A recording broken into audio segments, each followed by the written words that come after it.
it's MJ, and welcome back to Teach, Love, Shine. And welcome to all of my new subscribers at Teach, Love, Shine. This is your channel to go get some motivation and some tips from one educator to another. So, I am here with tip number two. Tip number two for all my fabulous educators out here. Well, tip number two is the P word. Do you know what the P word is? Well, the P word is planning, of course. Tip number two, let's talk about planning. How you can teach, love, and shine with planning. Let's check it out.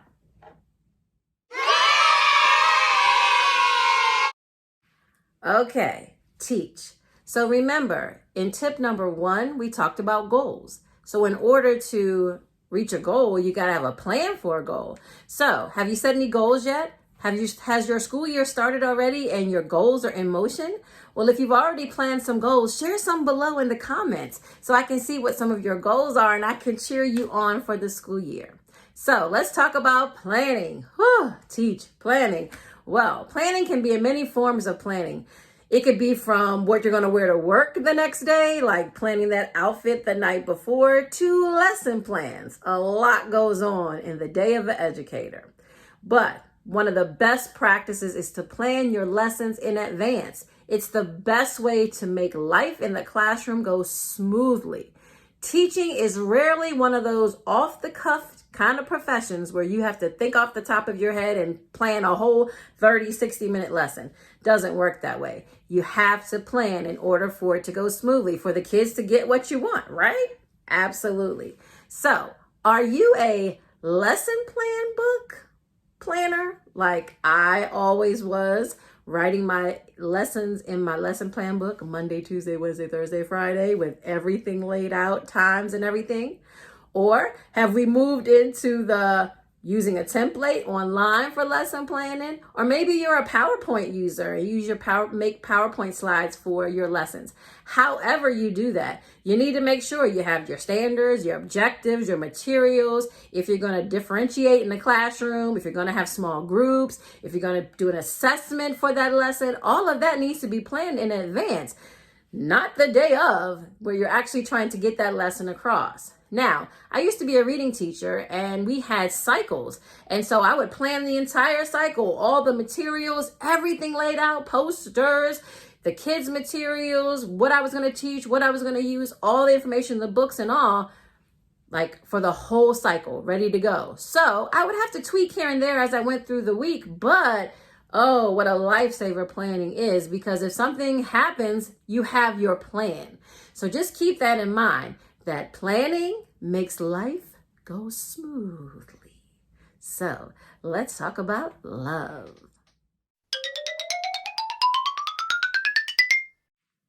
Love. How are your scholars going to feel the love in your classroom? What have you planned to develop the culture in your classroom? Did you choose a theme like we talked about in tip number one? Something that's going to bring it all together and to feel the love in your classroom? That's one way to do it. Are you planning for your class to do a lot of teamwork, working together collaboratively? Are they going to be in groups? Are they going to do team projects? Have you planned how to build that in to foster the love in your classroom? And I'm talking to elementary, middle, and high school educators, because sometimes as they get older, it gets a little harder to build the love in the classroom. And you want to make sure that everybody feels welcome and comfortable in your room. Now, most importantly, do you love that lesson that you're about to teach? Because if you don't love what you're teaching, everybody's going to know, especially you.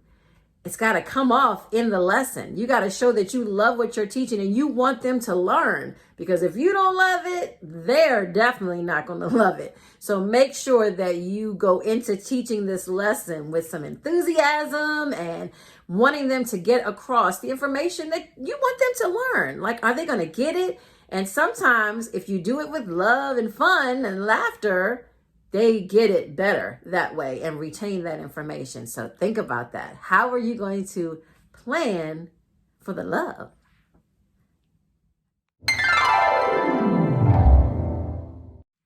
All right, shine. Now, once those lesson plans are in place and you have on that outfit looking good, cute, handsome, feeling good about yourself, that cute little teacher shirt you just bought, that's too cute, yes, or anything that makes you feel good and all that's together, let's make that lesson come to life. Make sure you shine. Put everything into that lesson. Make sure you're checking your time management. You don't run out of time. Making sure that the kids are participating and you're getting that feedback, and just making sure too, you know that while you're teaching, it's okay to like laugh. It's okay to smile. It's okay to realize this not working. I need to go to my plan B. Or, you know, that wonderful time when students shine in the classroom are those teachable moments. That's when you shine because you captured at that moment, or that's when they shine when they actually get it at that moment. So think about how you're going to plan to make sure that you shine during those lessons and in those classrooms. It is so important for everyone to feel that they have accomplished something, they've learned something, and feel good about it. And don't worry if you have to stop that lesson and go to plan B or rework it all. It happens all the time. It's okay. Reflect after the day is over and go on to the next day and figure out how to get back on track. It's okay.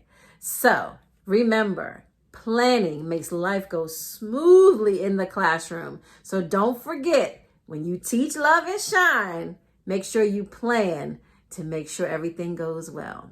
Well, it's been awesome. I will see you guys at tip number 3. Don't forget to like, share, and subscribe. I'll see you next time. Thanks for all the love. Bye. Have a good teaching day.